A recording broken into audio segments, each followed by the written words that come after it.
시청자 여러분 안녕하십니까. 뉴스7의 김명우입니다. 대통령 부인 김건희 여사가 장시간 검찰 조사를 받았습니다. 현직 대통령 부인이 검찰 대면 조사를 받은 건 유례가 없습니다. 검찰이 수사하고 있는 도이치모터스 주가 조작 사건과 김 여사의 명품 수수 의혹 관련입니다. 김 여사는 오늘 새벽까지 12시간가량 조사를 받았는데 먼저 한지은 기자가 보도합니다. 서울중앙지검은 어제 김건희 여사를 피의자 신분으로 소환 조사했다고 밝혔습니다. 명품 수수 의혹 사건이 지난해 12월 수사팀에 배당된 지 7개월 만이자 지난 5월 이원석 총장이 전담 수사팀 구성을 지시한 지 2달여 만입니다.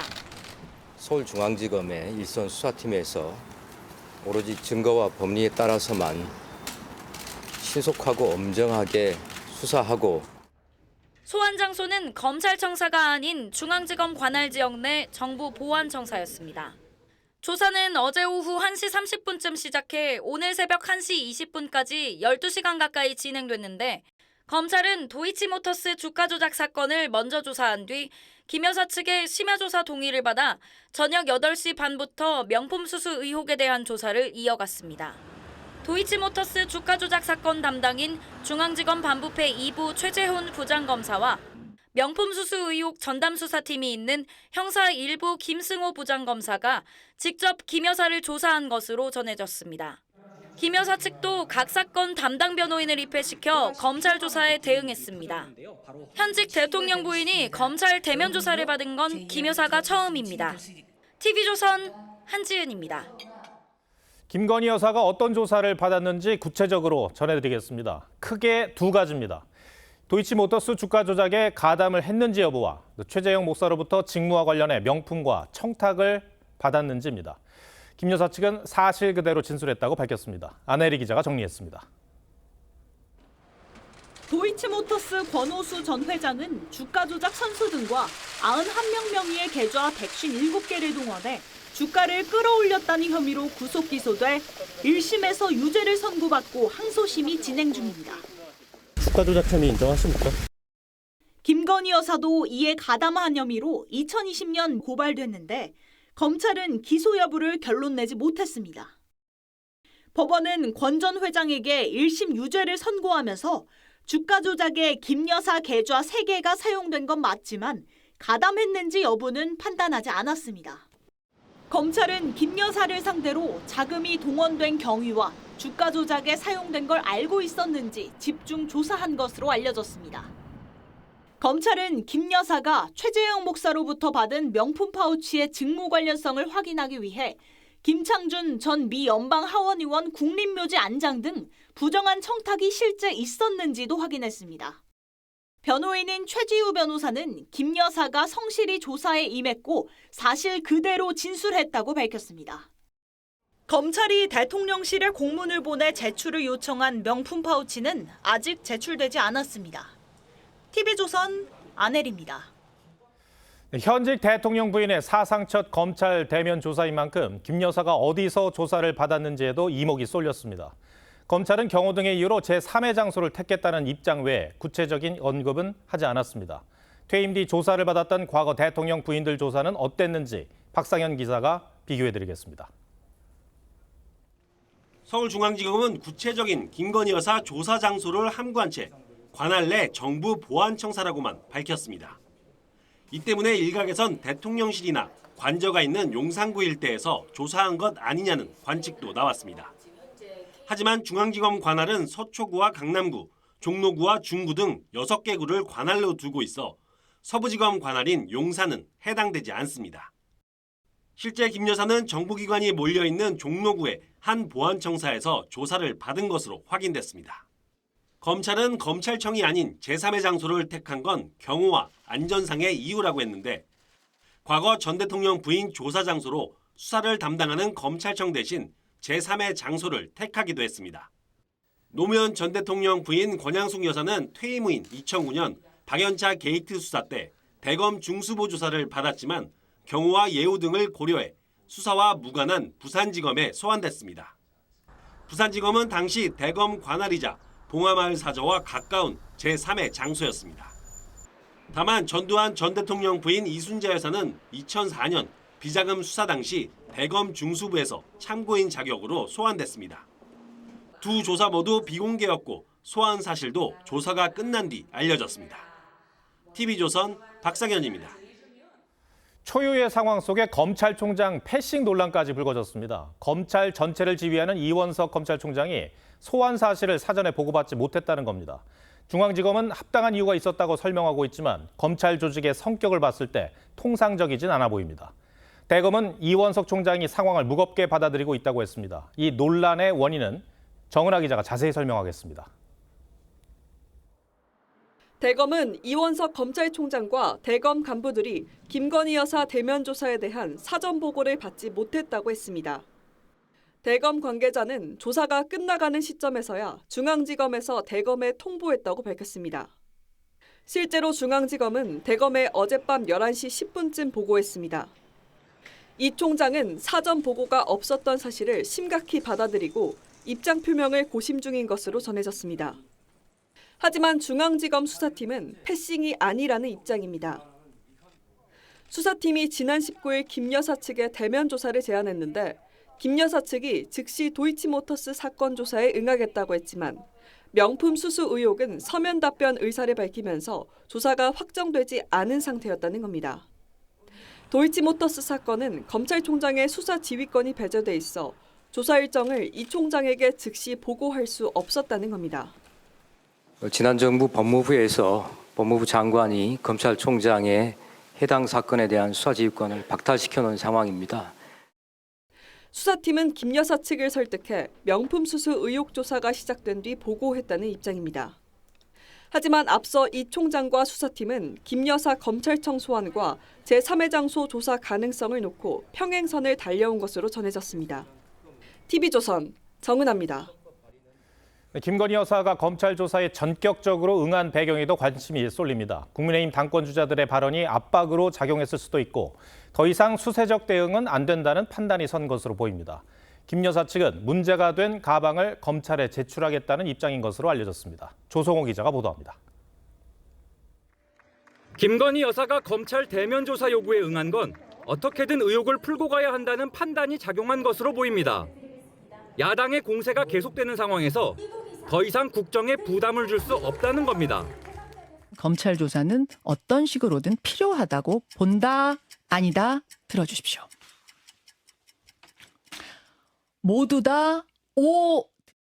앞서 김 여사 측은 최재형 목사와 나눈 카카오톡 대화 전체 메시지도 제출한 데 이어 검찰 조사에서 명품 수수가 아닌 몰카 공작이란 사실을 강조한 것으로 알려졌습니다. 김 여사 측은 향후 검찰 조사에도 적극 협조한다는 방침을 세운 것으로 전해졌습니다.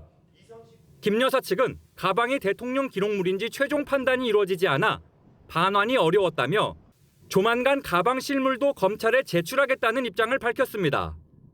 대통령실도 가방이 대통령 기록물로 공식 지정되기까지 아직 시간이 남아 있어 제출에 어려움이 없다고 설명했습니다. 대통령 기록물 여부에 대한 판단은 아직 그 시기가 도래하지 않았습니다. 금년 말까지 그 판단을 해야 되는데 대통령실은 김건희 여사 대면 조사에 대한 여론 추이를 지켜본 뒤 추가적인 대응 방향을 고민할 걸로 보입니다. TV조선 조성호입니다. 현직 대통령 부인 검찰 조사는 정치권의 또 하나의 첨예한 대립구도를 만들고 있습니다. 야당은 보안청사 비공개 조사는 약속 대련이며 면피형 쇼라고 맹비난했습니다. 여당은 절차에 따라 진행된 조사를 악용하지 말라고 했고 대통령실도 특혜라는 야당의 주장은 과도하다고 반박했습니다. 장세희 기자가 이 내용 전해드리고 취재 기자와 함께 얘기 더 나눠보겠습니다. 민주당은 소환 시기와 방식, 장소 모두 문제라고 지적했습니다. 오는 26일로 예정된 윤석열 대통령 탄핵 청원 청문회를 앞두고 검찰이 혐의 털어주기에 나섰다는 겁니다. 모든 국가기관이 김건희 여사 해결사로 전락했습니다. 소명은커녕 면피용 비공개 소환 조사는 국민 분노만 증폭시킬 뿐입니다. 검찰청이 아닌 제3의 장소에서 비공개 조사를 한 것을 두고도 특혜라고 주장했습니다. 야당에는 압수수색과 공개적 망신주기 소환을 밥 먹듯이 하면서 김건희 여사에게는 황제 조사의 특혜를 베푼 것입니다. 대통령실 관계자는 현직 대통령 부인이 대면 조사를 받은 건 처음이라며 특혜라고 하는 건 과도한 주장이라고 반박했습니다. 국민의힘도 민주당이 엄정하게 진행 중인 수사 사건을 정치적으로 악용하고 있다고 비판했습니다. 법과 원칙에 따라 엄정하게 수사가 진행되고 있고 앞으로도 그럴 것이라고 생각합니다. 민주당은 검찰 조사와 상관없이 26일 예정된 탄핵 청원 청문회에 김 여사가 반드시 증인으로 출석해야 한다는 입장입니다. 하지만 여권은 청문회 자체가 위법 위헌적이라고 맞서고 있어 양측의 공방이 더 거세질 전망입니다. TV조선 장세희입니다. 네, 현직 대통령 부인의 검찰 대면 조사 여파가 만만치 않습니다. 정치권뿐 아니라 검찰 내부까지 웅성거리고 있습니다. 법조팀 김도영 기자에게 더 물어보겠습니다. 자, 김 기자, 이 제3의 장소가 어딘지는 확인이 안 되는 거죠? 네, 검찰도 김 여사 측도 조사 장소에 대해 구체적인 정보를 내놓지 않고 있습니다. 다만 검찰은 서울중앙지검 관할 내 정부보안청사에서 이루어졌다고 밝혔는데요. 중앙지검 관할은 보시는 것처럼 서울 강남과 강북에 넓게 걸쳐 있습니다. TV조선 취재에 따르면 이중 종로 지역에서 조사가 이루어진 것으로 파악이 됐습니다. 또 일각에선 이른바 안가라고 해서 비밀 유지를 위해 사용되는 안전가옥에서 조사한 것 아니냐는 관측도 나왔는데 저희가 취재한 바로는 안가는 아닌 것으로 확인이 됐습니다. 근데 조사를 한 중앙지검과 이 검찰 전체를 지휘하는 대검 사이에 사전 보고를 놓고 불협화음이 나오고 있습니다. 이례적인 상황이에요? 네, 맞습니다. 앞서 보신 것처럼 이원석 총장은 조사를 시작하고 10시간가량 뒤에야 보고를 받았고 이른바 총장 패싱으로 받아들여 깊이 고심 중인 것으로 알려졌습니다. 저희 취재에 따르면 조사 장소를 두고 수사팀과 의견차가 있었던 것으로 파악이 됐습니다. 이 총장은 성역 없는 수사를 강조했던 만큼 검찰청으로 불러야 한다는 입장을 고수한 것으로 알려졌습니다. 엄정하고 공정하게 철저하게 수사하겠습니다. 여러 차례 말씀드립니다만 우리 법 앞에 성역도 예외도 특혜도 없습니다. 반면 수사팀은 보안 문제와 조사의 효율성 등을 고려해야 한다고 주장했고 총장과의 의견차가 좁혀지지 않았던 것으로 전해집니다.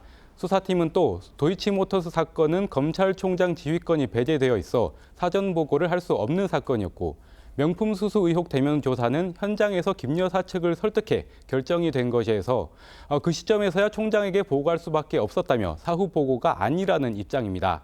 양측 입장이 팽팽한데 이원석 총장이 내일 메시지를 낼지 지켜봐야 될 것 같습니다. 예.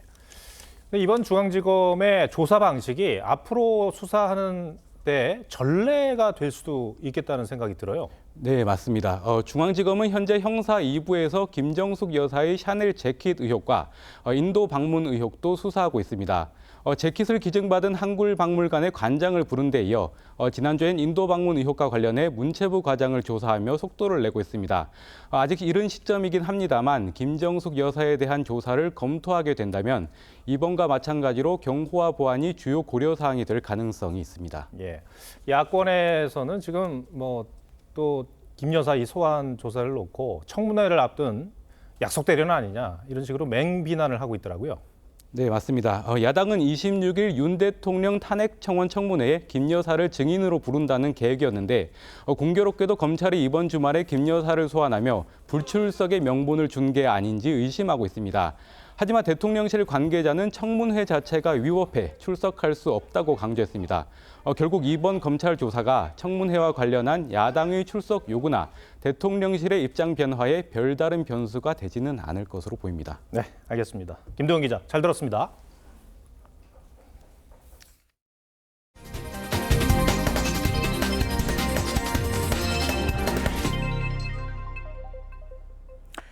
종잡을 수 없는 변덕스러운 날씨가 이어지고 있습니다. 새벽에 시간당 최대 50mm의 비를 쏟아내며 호우특보까지 내려졌던 남부지방은 오후에는 폭염특보가 내려질 정도로 무더웠습니다. 내일부터는 중부지방을 중심으로 비가 내린다고 합니다. 김태준 기자입니다. 물줄기를 맞은 코끼리가 땅에 뒹굴고 배를 보입니다. 과일도 먹으며 더위를 달래봅니다. 물을 쏴주거나 비타민이 포함된 사료를 급여해주고 있고 그늘막을 공급해주고 있습니다. 오늘 새벽 호우특보까지 발효된 전남, 경남 등 남부지방은 비가 그치면서 기온이 급격하게 올랐습니다. 남부지방은 오늘 오전부터 대부분 폭염특보가 발효됐습니다. 낮 최고 기온이 32도까지 오른 경남 창원에서는 계곡에 물놀이객이 몰렸습니다. 다리 밑 그늘에서 쉬어보지만 습도가 높아 땀은 그대로입니다. 오늘 오전부터 비가 많이 와서 텐트 치고 한데도 좀 땀이 많이 나가지고 좀 짜증이 많이 나더라고요. 일부 지역에 폭염경보가 내린 제주도에서는 바닷가로 사람들이 몰렸습니다. 물에서 놀 때는 되게 시원했는데 나오니까 바로 또 땀 뻘뻘 흘리고 더워서 지금 고생 좀 하고 있습니다. 오늘 낮 최고 기온은 경주 37.3도를 비롯해 제주 35.1도, 대구 34.2도 등 남부지방을 중심으로 크게 올랐습니다. 수도권과 중부지방은 내일도 비 소식이 있지만 남부지방은 북태평양 고기압 가장자리에 들어 폭염이 이어질 전망입니다. 기상청은 이번 장맛비가 25일부터는 전국 대부분 지역에서 그칠 것으로 전망했습니다. TV조선 김태준입니다.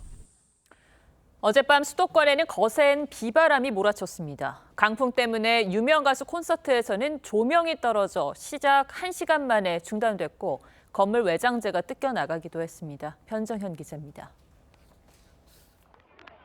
강한 바람에 콘서트장 천장에 매달린 조명이 흔들리더니 결국 떨어집니다. 어제 저녁 열린 가수 싸이의 야외 콘서트 장면입니다. 관객들은 우비로 얼굴을 가려가며 비바람을 피해봅니다. 비가 쏟아지면서 충동범죄도 치고 이제 뭐가 날아다녀서 이제 끝나고 보니까 막 다 뒤집어져 있더라고요. 다친 사람은 없었지만 안전을 우려한 주최 측은 1시간 만에 콘서트를 중단했습니다. 이게 최선이라고 생각했습니다. 감사합니다. 오늘 새벽 2시 50분쯤 서울 마포구 연남동에선 다세대 주택 외장재가 파손되는 사고가 발생했습니다. 다세대 건물 외장재가 대부분 뜯겨나가면서 콘크리트 벽이 훤히 드러나 있습니다.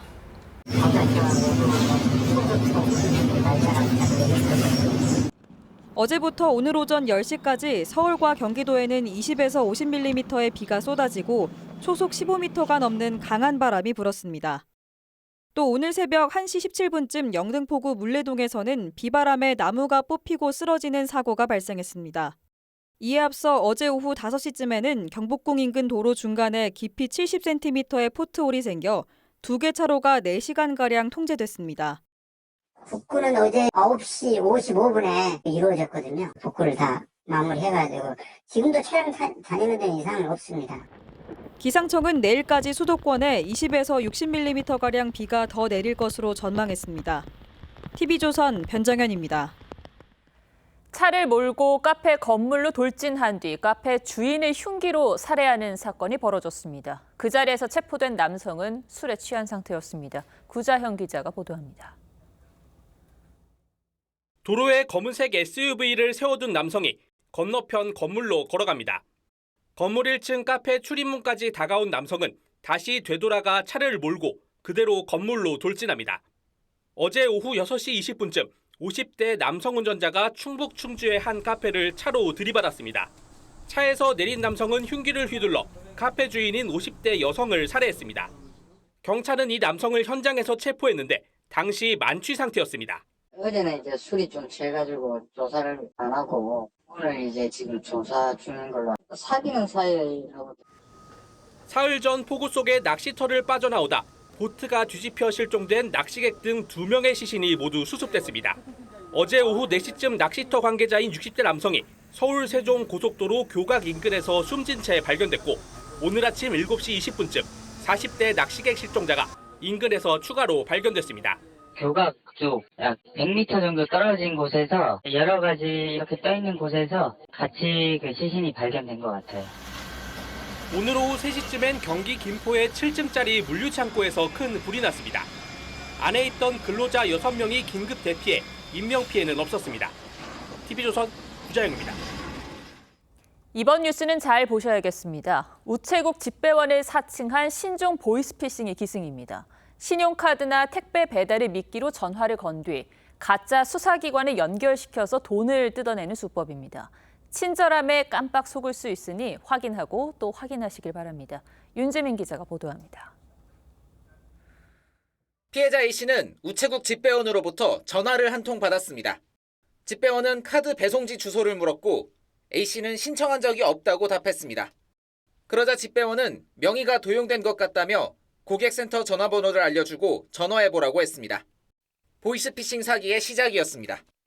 가짜 고객센터에서는 개인정보가 유출됐다며 휴대폰 앱을 설치하고 금감원에 연락하라고 했고, 저희가 무조건 보안 프로그램을 고객님 핸드폰 안으로 저희가 설치를 해드려야 되거든요.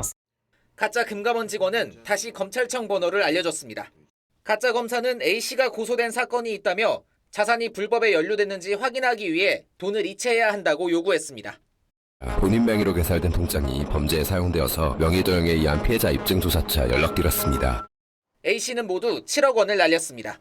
경찰은 세부 수법만 차이가 있을 뿐이라며 특히 휴대폰 앱을 설치하는 건 절대 안 된다고 강조했습니다.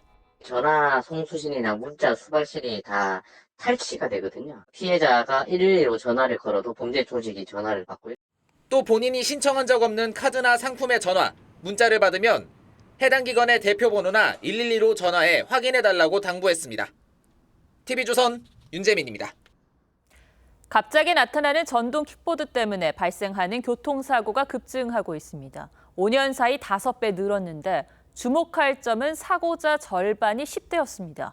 면허가 없는 10대들이 빌리기 쉽다는 허점을 이용한 탓입니다. 그 실태를 이승훈 기자가 취재했습니다. 교차로를 내달리는 전동 킥보드 2대.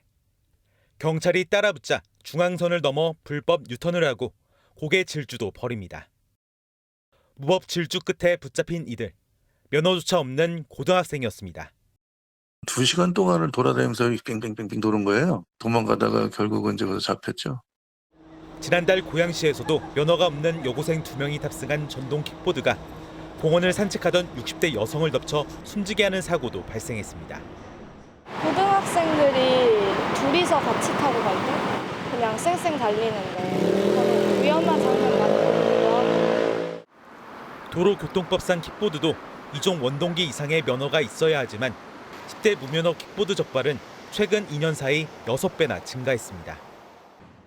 운전면허가 없어도 이렇게 운전면허가 등록된 아이디만 있으면 손쉽게 킥보드를 빌릴 수 있습니다. 게다가 헬멧 미착용, 2명 이상 탑승 등 안전수칙마저 무시하는 경우가 많다 보니 최근 5년 새 킥보드 사고는 5배 급증했고 사고자 절반가량이 10대였습니다. 퀵런이라는 단어처럼 불쑥 튀어나오게 되면 보행자들은 이걸 예상하기가 어렵게 되고 사고로 이어지게 됩니다. 정부는 킥보드 최고 속력을 25km에서 20km로 줄이겠다고 밝혔지만 10대 무면허 운행을 막는 근본적 대안이 시급하다는 지적이 나옵니다. TV조선 이승훈입니다.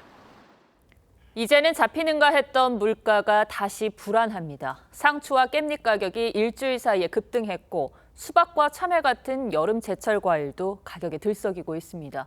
왜 그런지 윤수영 기자가 취재했습니다. 삼겹살과 함께 여름철 판매량이 늘어나는 적상추. 지난주 100g당 2,100원으로 일주일 만에 50% 넘게 올랐습니다. 3년 평균치인 평년 가격과 비교해도 50%에 육박하는 상승률입니다. 상추를 잘 많이 먹거든. 겉절이도 해먹고 삼겹살 쌀 때도 이렇게 싸서 먹고. 근데 딴 데보다 많이 올라서 좀 덜 먹는 편이에요.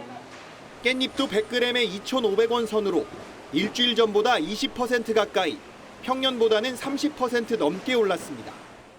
폭염과 폭우가 반복되는 도깨비 장마 때문에 생산량이 줄었기 때문입니다. 채소뿐 아니라 제철 과일도 비상입니다. 수박은 한 개 21,000원 선인데 일주일 전이나 평년과 비교할 때 오름세 조짐을 보이고 있습니다. 수박이 많이 생산되는 충남의 경우 재배 산지의 60%가 침수돼 조만간 수박 대란이 우려되는 상황입니다. 참외와 토마토도 가격이 불안하긴 마찬가지입니다. 참외나 귤 같은 게 조금 예전보다 가격이 많이 오른 것 같습니다. 비용이 최소한 1.5배 정도는 오른 것 같아요. 정부는 일시적인 현상으로 판단하면서도 변덕스러운 날씨가 밥상 물가를 자극할 수 있다고 보고 대통령실 주관으로 물가 점검 회의를 열었습니다. TV조선 윤수영입니다. 국내 프로야구에 낯선 전자기기가 등장했습니다. 포수와 투수가 소통하는 피치컴이라는 기계인데요. 무슨 공을 던질지 손짓과 고개로 사인을 주고받던 걸 기계로 대신하는 겁니다. 쌓인 훔치기를 막을 수도 있고 경기 시간도 줄일 수 있다는데요. 오늘 성민혁 기자가 피치컴과 함께 속도와의 전쟁을 하고 있는 프로야구에 오늘의 포커스를 맞췄습니다. KT 포수 장성우의 무릎에 리모컨처럼 생긴 기계가 달려 있습니다. 밑으로 무릎을 가리고 손가락으로 몰래 버튼을 누릅니다. 그러자 투수 벤자민이 무언가를 듣는 듯 모자를 매만집니다. 프로야구 최초로 피치컴을 사용하는 장면입니다. 피치컴 세트는 이렇게 송신기와 수신기가 짝을 이뤘습니다. 포수나 투수가 송신기로 신호를 전달하면 야수 3명과 투수 또는 포수가 수신기로 이를 듣는 식입니다. 송신기 버튼을 짧게 누르면 구종, 길게 누르면 공을 던질 위치가 입력됩니다. 체인지업, 몸쪽 낮게. 이렇게 포수 자리에서 몸쪽 슬라이더를 입력하면 슬라이더, 몸쪽 가운데. 투수가 모자한 수신기를 통해 들을 수 있습니다. 손짓 대신 음성으로 신호를 주고받다 보니 주자의 사인 훔치기는 예방됩니다. 주자들도 포수 내는 사인을 보고 도루를 한다던가 2루에서 이제 그런 사인을 보고 이제 타자들한테 가르쳐 주는 그런 경우도. 수신호에 비해 간편해 투구 시간도 빨라집니다. I'm able to walk around the mound and get the pitch from the catcher without even setting up and looking at home plate. So I think being able to do that and will definitely save time. 물론 적응이 필수입니다. 방향키가 9개나 되다 보니 구종과 방향이 헷갈릴 때도 있습니다. 슬라이더 낮게라고 사인을 냈는데 계속 너클볼 바깥쪽 높게라고 2번, 3번이 입력돼가지고 이제 차고 있던 뭐 투수나 이 내야수들이 웃더라고요. 규정 시간 안에 투구를 해야 하는 이른바 피치클록과 피치컴은 때려야 뗄 수 없는 관계입니다. 피치컴을 사용하게 되면은 더 수월할 거라고 생각하고요. 그거를 사용하지 못하게 된다면은 좀 어려울 거라고 생각하고 있어요. 이미 피치클록과 피치컴을 도입한 메이저리그는 지난 한 시즌을 활용해본 결과 경기 시간을 24분이나 줄였습니다. 한국 프로야구도 빨라지고 있습니다. 뉴스7 포커스입니다. 국민의힘 전당대회가 이틀 앞으로 다가왔습니다. 오늘부터는 이틀 동안 ARS 투표와 일반 국민 여론조사가 진행됩니다. 현재까지 투표율은 45.98%로 지난해와 비교해 저조한 상황입니다. 이태희 기자가 보도합니다. 오늘부터 이틀간 실시되는 국민의힘 전당대회 ARS 투표는 모바일 투표에 참여하지 않은 당원 약 50만 명을 대상으로 진행됩니다. 걸려온 자동응답 전화를 받아 투표하는 방식인데 모바일 투표와 합산한 누적 투표율은 오늘까지 45.98%로 집계됐습니다. 지난해 전당대회 사흘째 집계 53.13%보다 낮은 수치입니다. 전당대회를 이틀 앞두고 원희룡, 한동훈 후보는 영남에서, 나경원, 윤상현 후보는 각각 강원과 서울에서 막판 표심 잡기에 주력했습니다. 저조한 투표율을 두고 한동훈 후보와 경쟁 주자들 간 책임 공방도 벌어졌습니다. 막연한 인기와 팬덤으로는 우리 대의원들과 당원들의 표로 연결되지 않는다라는 노력한 보수의 눈물을 닦아주시지 않는 거다 이렇게 생각합니다. 분노하는 의원분들이 급작스럽게 많아졌어요. 결국 당원들한테 영향을 좀 미치지 않을까 이런 생각도 들어요.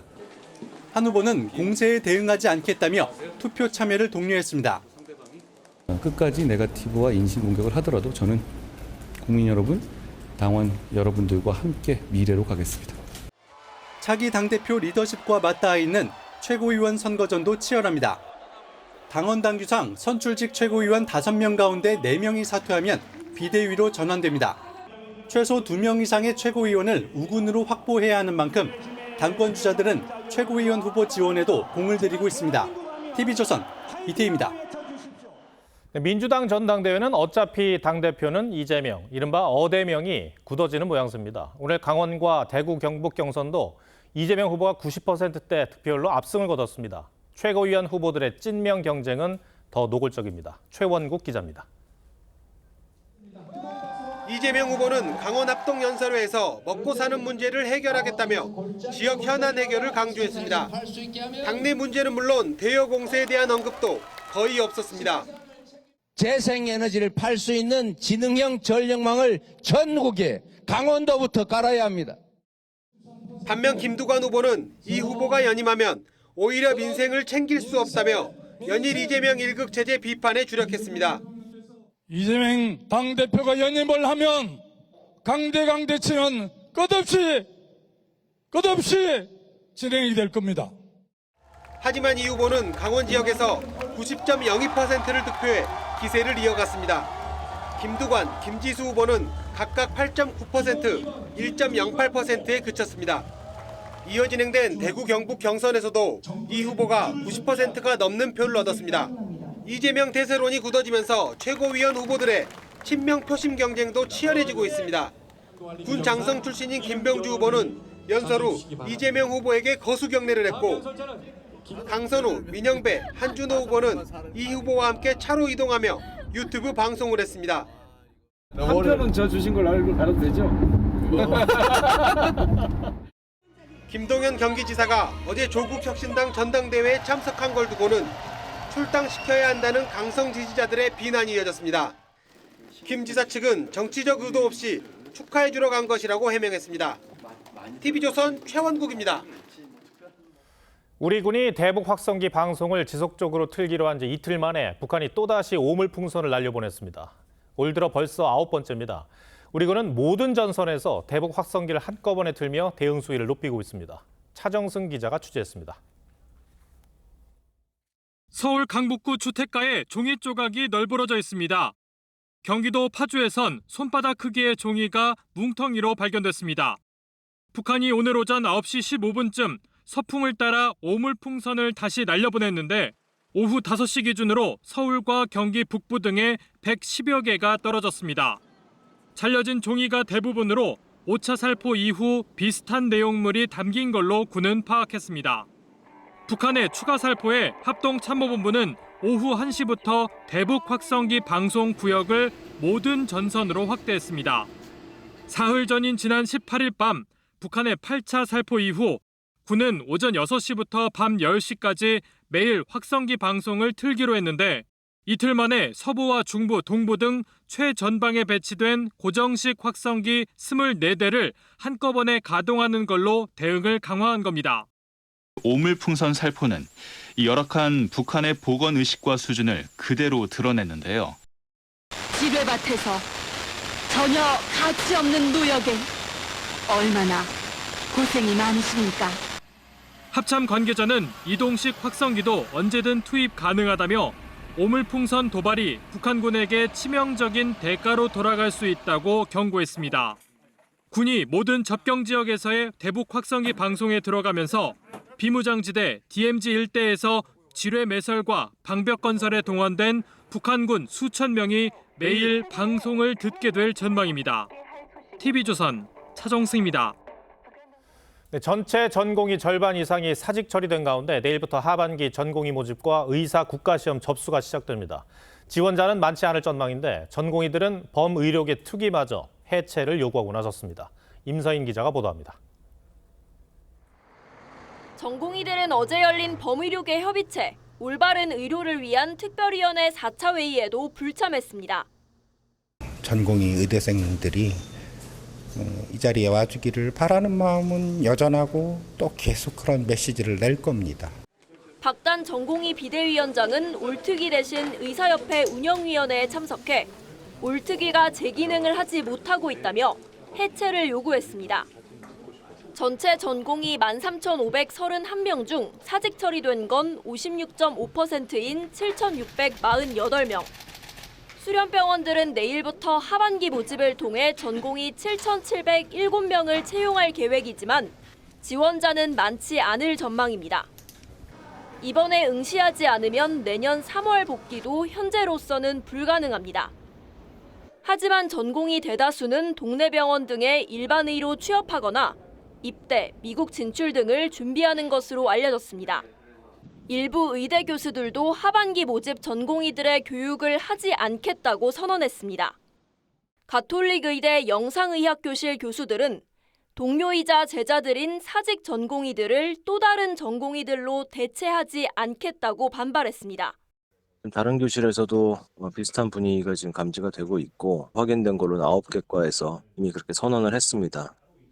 의사 국가시험 접수도 내일 시작되지만 파행이 불가피해 보입니다. 전공의들에 이어 신규 의사 공급마저 끊긴다면 의료 공백은 더 악화될 전망입니다. TV조선 임서인입니다. 미국 공화당 트럼프 후보가 유세장에서 북한 김정은 위원장을 또 언급했습니다. 승기를 잡았다고 봤는지 국내 문제보다는 외교 관련 발언을 자주 하는 모양새입니다. 이런 분위기 속에 젤렌스키 대통령도 트럼프 당선에 대비한 듯 처음으로 러시아와의 협상을 시사했습니다. 이정민 기자입니다. 전당대회 이후 첫 유세지인 미시간에서 트럼프 후보는 북한 김정은 위원장 관련 발언을 또 했습니다. The press would say he gets along with Kim Jong-un, North Korea. He has a lot of nuclear weapons. I got along with him great. You were never in danger with me as your president. 그러면서 김정은에게 긴장을 풀고 함께 야구 경기를 보자고 제안했던 일화도 떠올렸습니다. 총격 후 중국 시진핑 국가주석의 편지를 받았다며 너스레를 떨기도 했습니다.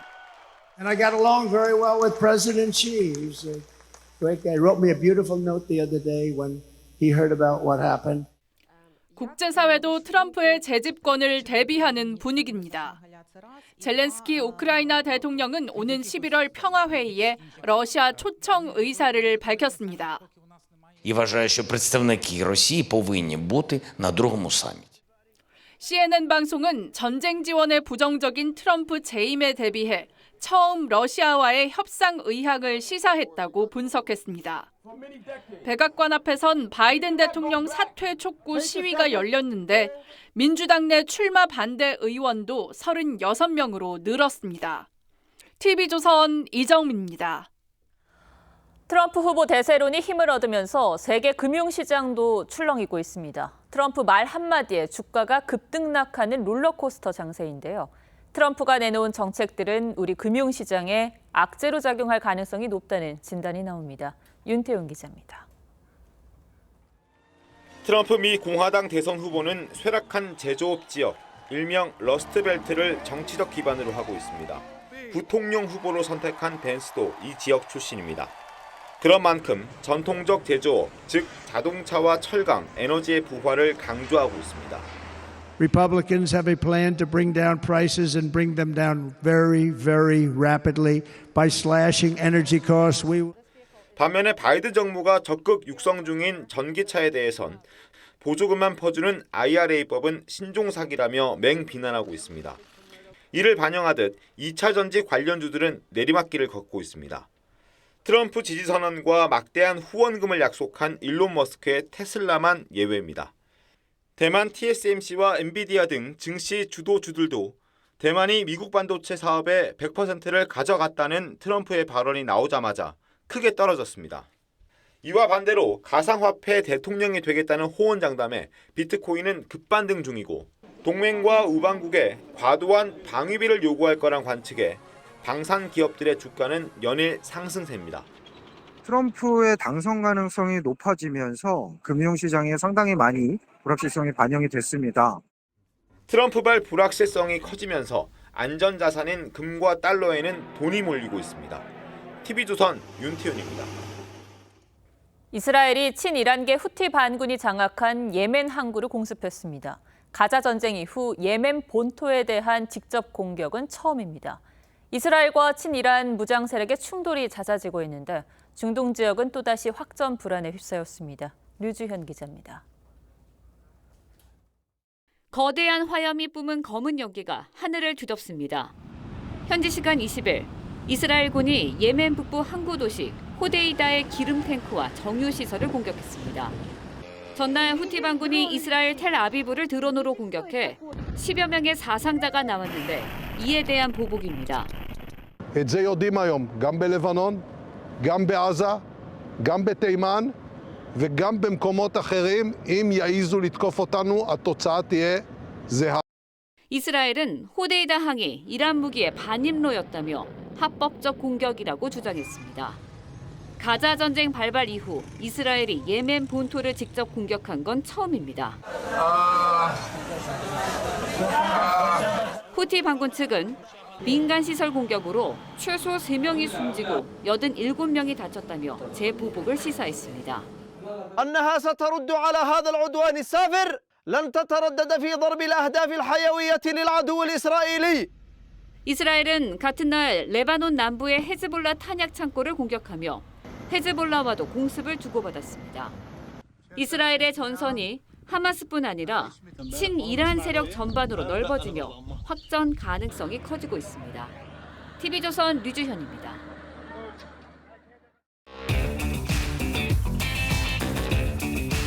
뉴스야 시작합니다. 정치부 한성원 기자 나와 있습니다. 오늘 물음표는 뭡니까?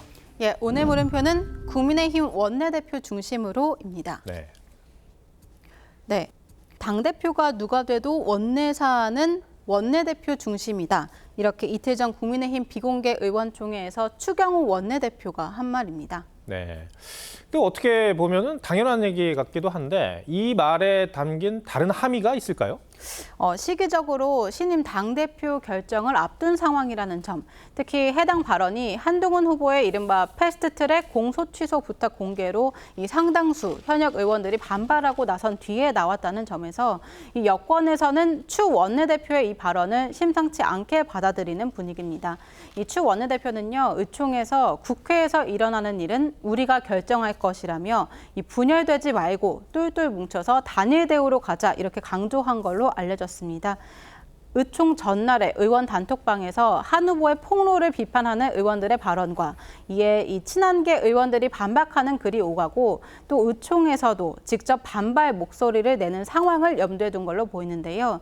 이 각종 법안 처리에 있어서 이 주도권을 놓지 않겠다는 의지를 밝힌 겁니다. 네.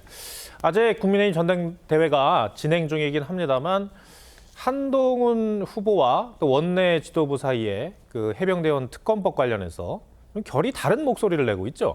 예, 이 현재까지는 그렇습니다. 만약 한 후보가 이 당대표가 됐을 때 이 제3자 추천 방식의 특검법 뜻을 굽히지 않을 경우에 이 추 원내대표와 의견 충돌로 이어질 가능성도 있습니다. 제3자 추천 방식의 최상경 특검법 수정안을 발의된다는 보도가 나왔는데요. 이에 대한 입장. 현재는 전혀 검토하고 있지 않습니다. 또 신임 당대표가 할 주요 당직, 특히 정책위 의장 인선 여부도 관전 포인트입니다. 정책위 의장이라면 당의 정책을 총괄하는 중책인데 이 당 대표가 임명하게 돼 있습니까?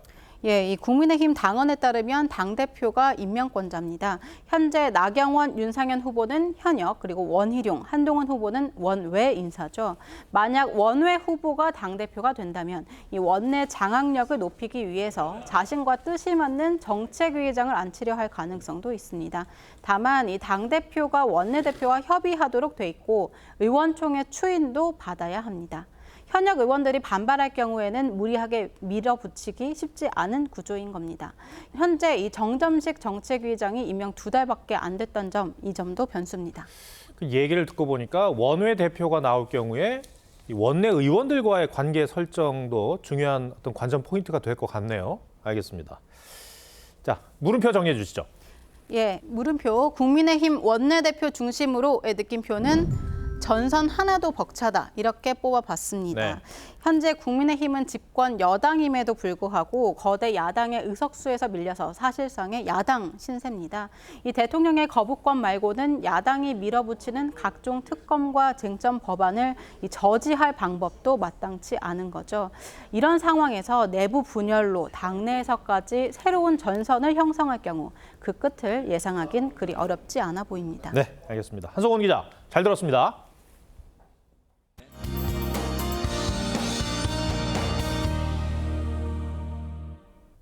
오늘 비가 소강 상태를 보이는 사이 무더위가 기승을 부렸습니다. 일부 남부지방에서는 폭염주의보가 폭염경보로 격상됐습니다. 내일은 중부와 경북 북부 내륙에 비가 내리겠습니다. 서울 등 수도권 지역에 최대 80mm 이상, 충남 북부 서해안에도 최대 60mm 이상이 예상되고요. 그 밖의 지역 적게는 5에서 많게는 50mm가량이 전망됩니다. 특히 수도권은 내일 오전부터 밤 사이 시간당 30mm 안팎의 집중호우가 예상돼 주의하셔야겠습니다. 내일 중부 서해안과 영동에서는 강한 바람이 불겠습니다. 오늘 밤에도 열기가 식지 못해서 열대야가 나타나는 곳이 많겠습니다. 낮에는 서울이 28도, 제주가 34도까지 오르겠습니다. 제3호 태풍 개미는 다음 주 금요일쯤 중국 상하이 남부에 상륙할 것으로 예상되는데요. 이 태풍 이동 경로와 강도가 다음 주 강수 변동성을 키울 수 있겠습니다. 날씨였습니다. 대선판이란 게 이기기 위한 사생결단 싸움이다 보니 별일이 다 생기곤 합니다. 백인 청년의 트럼프 후보 암살 시도는 별일 중에서도 충격적인 사건이었습니다. 대통령 자격이 있는지조차 의심스럽던 트럼프라는 사람은 드라마틱한 반전을 만들어냈습니다.